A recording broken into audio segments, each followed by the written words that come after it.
Deepavali special கேக்குங்க எப்படி பண்ணுறதுன்னு பார்க்கலாம். வீடியோ முழுது ஸ்கிப் பண்ணாமல் பாருங்கள்.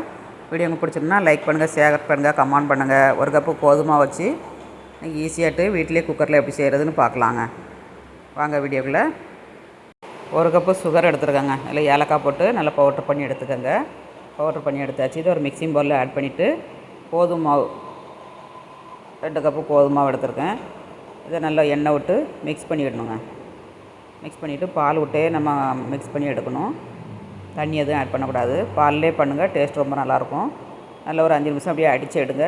அடித்து எடுத்திங்கன்னா நல்லா ஃப்ளஃபியாக கிடைக்குங்க. ஒரு பிஞ்சளவு சோடா போட்டுக்கோங்க. சோடா போட்டோன்னா தான் உங்களுக்கு ஃப்ளஃபியாக கிடைக்கும். 3 டம்ளர் எடுத்துருக்கேன்.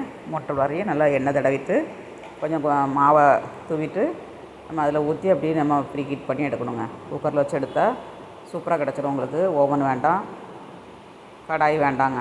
குக்கரில் வச்சே நம்ம எப்படி பண்ணுறதுன்னு பார்க்கலாம். இப்போ மாவு முள்ளையும் தடவியாச்சு. மாவு வந்து நம்ம 3/4 பவுல் தான் ஊற்றணும். ஃபுல்லாக ஊற்றக்கூடாது. ஃபுல்லாக ஊற்றினீங்கன்னா மேலே பொங்கி சாடிடும். அதனால் 3/4 பவுல் ஊற்றிக்கோங்க. இப்போ நல்லா ஹீட் ஆயிடுச்சு. 10 நிமிஷம் ஹீட் பண்ண வச்சுருந்தேன்.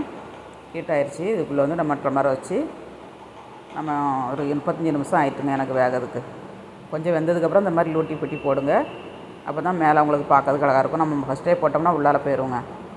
நல்லா வெந்துருச்சு. ஒரு ஸ்டிக்கை விட்டு பார்த்தீங்கன்னா நல்லா வெந்துருச்சு.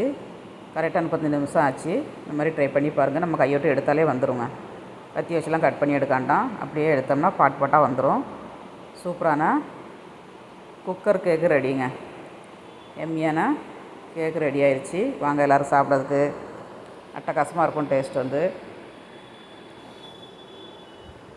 எவ்வளோ ஃப்ளஃபியாக இருக்குது பாருங்கள். நல்லா சாஃப்டாக இருக்குங்க. ஸ்டவ்வோடு சமைக்கும்போது அன்போடு சமைக்கணுங்க. அன்போடு சமைச்சிங்கன்னா சுமாராக இருக்க கேக்கு கூட சூப்பராக கிடைக்குங்க. கரெக்டு தானே? வீடியோ லைக் பண்ணுங்கள். பா.